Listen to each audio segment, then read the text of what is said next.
هو الذی خلقکم من طین ثم قضى اجلا، وہی ہے کہ جس نے تمہیں بنایا ہے گارے سے اور پھر ایک وقت مقرر کر دیا ہے. یعنی یہ کہ ہم ہر شخص جو ہے جس کو اللہ نے دنیا میں بھیجا ہے اس کا اس دنیا میں رہنے کا وقت معین ہے، اور ایک خاص اجل جو ہے اس کی اجلاً وہ یہ ہے کہ موت کا وقت معین ہے. وہ اجل مسمى عنده، اور ایک اور ہے مقرر وقت اس کے پاس. یعنی ایک تو ہے انفرادی موت، جیسے کہ حضور نے فرمایا من مات فقط قامت قیامتہ، ایک اجتماعی موت ہونی ہے اس دنیا کی، وہ اللہ نے خاص چھپا کر اپنے پاس رکھی ہے، جس کا علم کسی اور کو نہیں دیا. ثم انتم تنطرون مسمى عنده واجل مسمى عنده، اور ایک اور ہے معین وقت جو اس کے پاس ہے. ثم انتم تنطرون، لیکن تم شک کرتے ہو. وَهُوَ اللَّهُ فِي السَّمَاوَاتِ وَفِي الْأَرْضِ، اور وہی اللہ ہے آسمانوں میں بھی اور زمین میں بھی. ایک ہی اللہ ہے، یہ نہیں ہے کہ آسمانوں کا اللہ کوئی اور ہے، زمین کا اللہ کوئی اور ہے. ہاں فرشتے ہیں، فرشتوں کے طبقات ہیں، زمین کے فرشتے ہیں، فضا کے فرشتے ہیں، آسمانوں کے فرشتے ہیں، ہر آسمان کے فرشتے ہیں، پھر یہ کہ ملائکہ مقربین ہیں، لیکن ذات باری تعالیٰ تو ایک ہی ہے. یعلم سرکم و جہرکم، وہ جانتا ہے تمہارا چھپا بھی اور تمہارا کھلا بھی، ظاہر بھی. وَيَعْلَمُ مَا تَكْسِبُونَ، اور وہ جانتا ہے جو کچھ کہ تم کماتے ہو. کمانے سے مراد یہی نیکی یا بدی. وَمَا تَأْتِيهِم مِّنْ آیَةٍ مِّنْ آیَاتِ رَبِّهِمْ، اور نہیں آتی ان کے پاس کوئی نشانی ان کے رب کی آیات میں سے، إِلَّا كَانُوا عَنْهَا مُعْرِضِينَ، مگر یہ کہ یہ اس سے اعراض ہی کرنے کے عادی ہو چکے ہیں. ہم نئی سے نئی صورتیں بھیج رہے ہیں، نئی سے نئی آیتیں نازل کر رہے ہیں، لیکن یہ اعراض پر تلے ہوئے ہیں. فَقَدْ كَذَّبُوا بِالْحَقِّ لَمَّا جَاءَهُمْ، تو اب انہوں نے جھٹلا دیا ہے حق کو جبکہ ان کے پاس آ چکا. اب یہ قد کذبوا جو ہے اس کا اندازہ کیجئے آپ کہ چونکہ یہ مکی دور کے آخری زمانے کی صورتیں ہیں، تو گویا کہ 12 برس تقریباً ہو چکے ہیں حضور کو دعوت دیتے ہوئے. اس حوالے سے ابھی تک جو لوگ اڑے ہوئے ہیں وہ گویا کہ پوری طرح ضد پر ہٹ پر جو ہے وہ پوری طریقے سے جم چکے ہیں. فقد کذبوا، بے شک جھٹلا چکے ہیں ان لوگوں نے، جھٹلا دیا ہے بالحق، حق کو، لما جاءہم، جب کہ ان کے پاس آیا. فسوف یاتیہم انباء ما کانوا بہ یستہزئون، تو اب جلد ہی ان کے پاس آ جائے گی حقیقت اور خبر ان چیزوں کی جس کا یہ مذاق اڑایا کرتے تھے. یعنی یہ مذاق اڑاتے تھے کہ عذاب عذاب عذاب، دھمکی دیتے ہوئے محمد کو 11 سال ہو گئے، 12 سال ہو گئے، کان پک گئے ہمارے، عذاب آئے گا عذاب آئے گا عذاب آئے گا. کوئی عذاب آیا نہیں، خالی دھونس جماتے ہیں. تو اس کا جو استہزاء کرتے تھے، اب عنقریب وہ دور شروع ہو رہا ہے کہ پھر جن چیزوں کا یہ مذاق اڑایا کرتے تھے اس کی حقیقت ان پر کھلنی شروع ہو جائے گی. یہ سمجھ لیجئے کہ اس جو گروپ کی 2 صورتیں ہیں، یہ مکیات انعام و اعراف، اس کے بعد سورہ انفال اور سورہ توبہ میں مشرکین مکہ کے لیے عذاب الہی کا بیان ہے. اس لیے کہ عذاب کی پہلی قسط ان پر غزوہ بدر میں آئی ہے، لہذا غزوہ بدر پر مشتمل ہے اس کے حالات پر سورہ انفال، اور ان کے عذاب کی آخری صورت وہ ہے کہ جو سورہ توبہ میں آئی ہے. لہذا یہ 2 صورتیں کہ جو مشرکین مکہ یا مشرکین عرب پر اتمام حجت کی صورتیں ہیں، انعام و اعراف، ان کو جمع کر دیا، اور پھر ان پر عذاب الہی کی جو صورتیں ہیں، ایک ابتدائی اور ایک اختتامی شکل کی حامل، ان دونوں کو یکجا کر دیا. تو 2 مکی 2 مدنی کا یہ گروپ بن گیا. الم یروا کم اہلکنا من قبلہم من قرن مکناہم فی الارض ما لم نمکن لکم، کیا انہوں نے دیکھا نہیں کہ کتنی ہی ہم نے نسلوں کو اور قوموں کو ہم نے ہلاک کیا جنہیں ہم نے زمین میں تمکن عطا فرمایا تھا جو تمہیں عطا نہیں کیا ہے. قوم عاد کتنی زبردست قوم تھی، اسی جزیرہ نماء عرب میں آباد تھی، تمہیں اس کے حالات کچھ معلوم ہیں، قصے تمہیں معلوم ہیں. قوم سمود کتنی بڑی قوم تھی، جتنا دبدبہ اس کا تھا، جس طرح کہ اس نے اپنے پہاڑ تراش کر اور چٹانیں تراش کر محل بنائے تھے. ذرا تصور کرو اے قریش مکہ، تمہیں تو وہ چیزیں نصیب بھی نہیں ہوئی ہیں.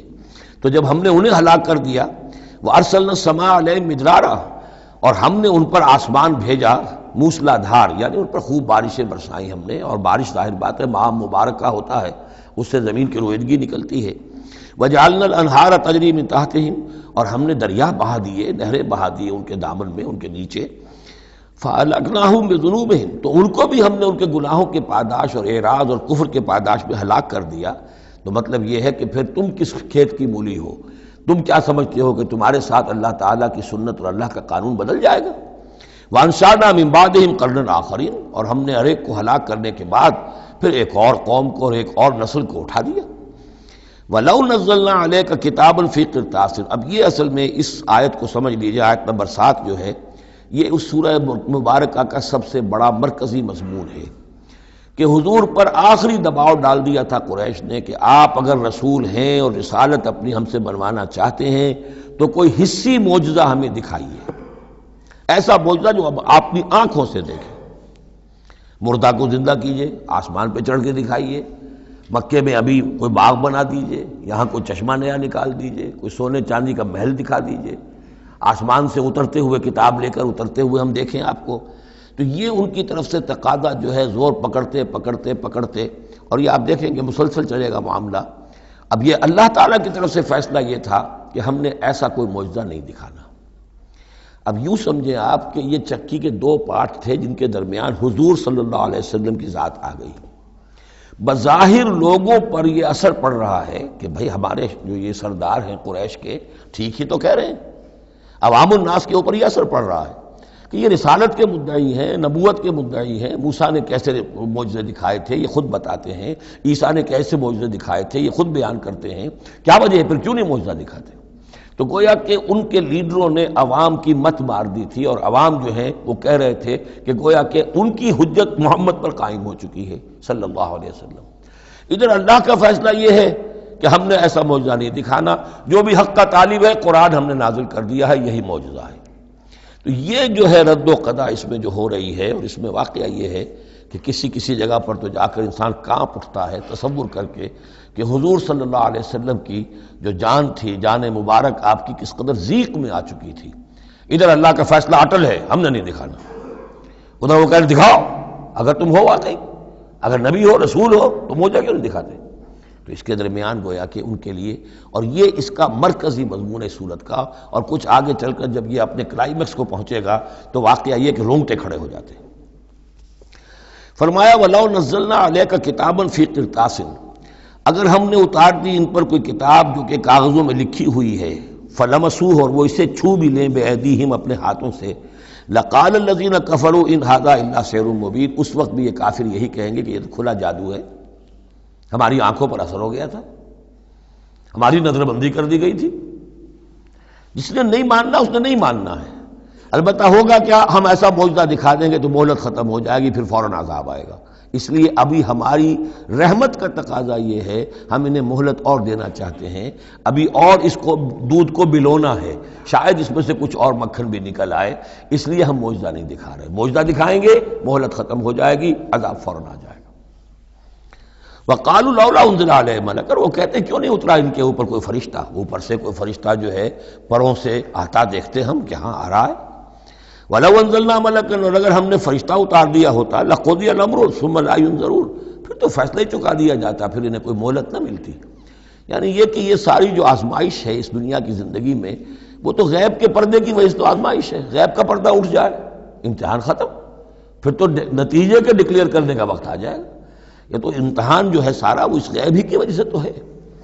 وَلَوْ جَعَلْنَاهُ مَلَكًا لَجَعَلْنَاهُ رَجُلًا، اور اگر ہم اسے فرشتہ بنا کر بھیج بھی دیتے، کسی بجائے محمد کے صلی اللہ علیہ وسلم کسی فرشتے کو نبی بنا کر بھیجتے، تو اسے بھی ہم نے انسان بنا کر بھیجنا تھا، انسانوں کے لیے بھیجنا تھا نا۔ فرشتوں میں بھیجنا ہوتا تو فرشتے بھیجتے، جب انسانوں میں بھیجنا تھا تو انسان ہی کو بھیجنا تھا۔ وَلَلَبَسْنَا عَلَيْهِمْ مَا يَلْبِسُونَ، اور جو اس وقت التباس ان کو ہو رہا ہے وہ التباس اس وقت بھی ہو جاتا۔ جیسے کہ حدیث جبرائیل جو ہے اس میں ہمیں معلوم ہے، حضرت جبرائیل علیہ السلام ایک انسانی شکل میں آئے، تو لوگوں کو کیا پتہ چلا کہ یہ جبرائیل ہے، وہ انسانی شکل میں آئے۔ وَلَقَدِ اسْتُهْزِئَ بِرُسُلٍ مِّن قَبْلِكَ، اور اے نبی آپ دل گرفتہ نہ ہوں، آپ سے پہلے بھی تو رسولوں کا اسی طریقے سے مذاق اڑایا گیا، یہ صرف آپ پہلی مرتبہ نہیں ہے۔ قُلْ مَا كُنْتُ بِدْعًا مِّنَ الرُّسُلِ، اے نبی کہہ دیجئے کہ میں کوئی نیا نویلا رسول نہیں ہوں، مجھ سے پہلے بہت رسول آئے، لیکن یہاں بات اللہ کہہ رہے ہیں وَلَقَدِ اسْتُهْزِئَ بِرُسُلٍ مِّن قَبْلِكَ، اے نبی آپ سے پہلے بھی جو رسول آئے ان کا مذاق اڑایا گیا۔ حضرت نوح کا کیسا کیسا مذاق اڑا ہوگا، 950 برس تک اڑا ہوگا۔ آپ کو تو ابھی 10-11 برس ہوئے ہیں، وہ 950 برس تک ہمارے اس بندے نے جو ہے وہ جھیلا ہے سب کچھ۔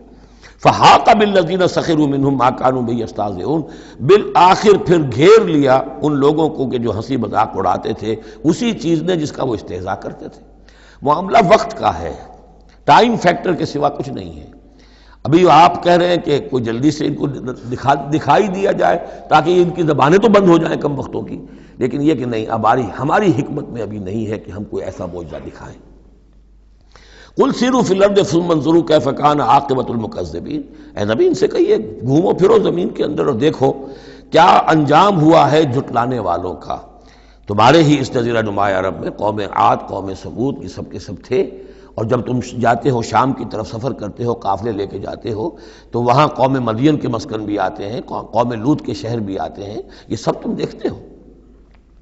قل لمن ما فی السماوات والارض قل للہ، ان سے پوچھئے کس کا ہے جو کچھ کو ہے آسمان اور زمین میں، پھر کہہ دیجئے اللہ کا ہے۔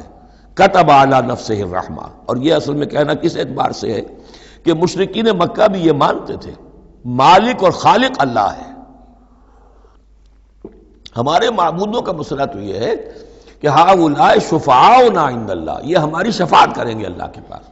وہ یہ تو نہیں کہتے تھے کہ لات اور منات اور عزا نے اور حبل نے دنیا پیدا کی ہے، ایسے کودن نہیں تھے، وہ کہتے تھے اللہ نے پیدا کیا۔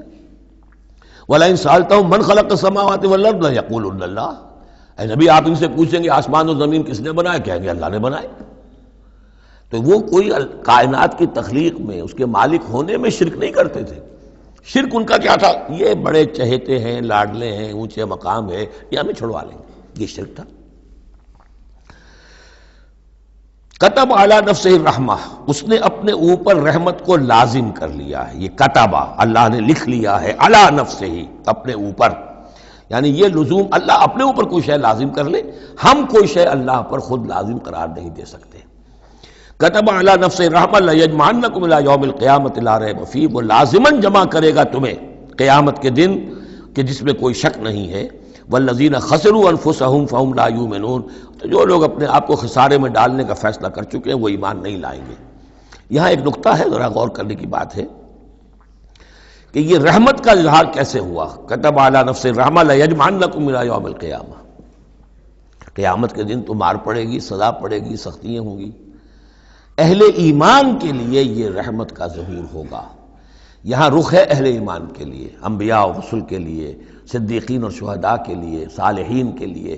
تم جو کچھ جھیل رہے ہو، جو مصیبتیں برداشت کر رہے ہو، جو اس وقت تمہیں تنگی ہو رہی ہے، تمہارے لیے اللہ تعالیٰ کی رحمت کا وہ وقت آ کر رہے گا، تمہاری ان ساری خدمات کا بھرپور صلہ ملے گا، تمہاری ان ساری سرفروشیوں کے لیے اللہ تعالیٰ کی طرف سے قدر افزائی کا اعلان ہوگا۔ کتب علی نفسہ الرحمہ لیجمعنکم الی یوم القیامہ۔ کبھی تمہیں یہ خیال نہ آئے کہ ہم تو سب کچھ یہاں پر اپنا لٹا بھی بیٹھے اللہ کے لیے، پتہ نہیں وہ دن آئے گا بھی کہ نہیں، پتہ نہیں کوئی ملاقات ہونی بھی ہے کہ نہیں، پتہ نہیں یہ سب کچھ جو ہے واقعی حق ہے یا نہیں کہ جمع ہونا ہے اللہ کے ہاں اور جزا و سزا ہونی ہے۔ تو ان وسوسوں کو اپنے دل سے، اپنے دماغ سے دور کرو۔ وَلَهُ سَكَنَ فِي اللَّيْلِ لَهُ مَا سَكَنَ فِي اللَّيْلِ وَالنَّهَارِ، اور اسی کا ہے جو کچھ کے ساکن ہو جاتا ہے رات میں، اور یہاں مقابلے کا لفظ محذوف ہے، وَمَا تَحَرَّكَ فِي النَّهَارِ، اور جو شے متحرک ہو جاتی ہے دن کے وقت۔ یہ مقابلے کے لفظ کو قرآن مجید میں حذف کر دیا جاتا ہے تاکہ آدمی خود اپنی عقل سے کام لے، ورنہ ظاہر بات ہے کہ نہار جو ہے دن کا وقت جو ہے وہ سکون کے لیے نہیں ہے۔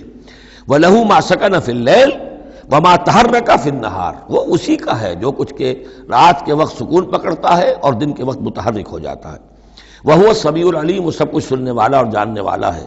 قُلْ أَغَيْرَ اللَّهِ أَتَّخِذُ وَلِيًّا فَاطِرِ السَّمَاوَاتِ وَالْأَرْضِ، ان سے کہیے لوگو، عقل کے ناخن لو، کیا میں اللہ کے سوا کسی اور کو اپنا ولی بنا لوں، اپنا کارساز، اپنا مولا، اپنا مالک، اپنا حمایت، اللہ کو چھوڑ کر کسی اور کو بنا لوں؟ فاطر السماوات والارض، جو کہ آسمانوں اور زمین کا پیدا کرنے والا، تم بھی مانتے ہو کہ وہی پیدا کرنے والا ہے، تو اس کو چھوڑ کر کسی اور کو اپنا ولی بنائیں اور کسی اور کے خود ولی بن جائیں، تو یہ تو بڑی حماقت کی بات ہے، بڑے گھاٹے کا سودا ہے۔ وَهُوَ يُطْعِمُ وَلَا يُطْعَمُ، وہ کھانا کھلاتا ہے، اسے کھانا کھلایا نہیں جاتا۔ تم تو بتوں کے سامنے تو رکھتے ہو، چڑھاوے اور حلوے مانڈے پیش کرتے ہو، اللہ کو تو کوئی ضرورت نہیں، وہ تو کھلاتا ہے تمہیں، وہ رازق ہے۔ قُلْ إِنِّي أُمِرْتُ أَنْ أَكُونَ أَوَّلَ مَنْ أَسْلَمَ، کہہ دیجئے اے نبی ڈنکے کی چوٹ، مجھے تو حکم ہوا ہے کہ سب سے پہلا فرما بردار میں خود بنوں۔ وَلَا تَكُونَنَّ مِنَ الْمُشْرِكِينَ، اور دیکھو تم ہرگز نہ ہو مشرکین کے اندر، مشرکین میں سے۔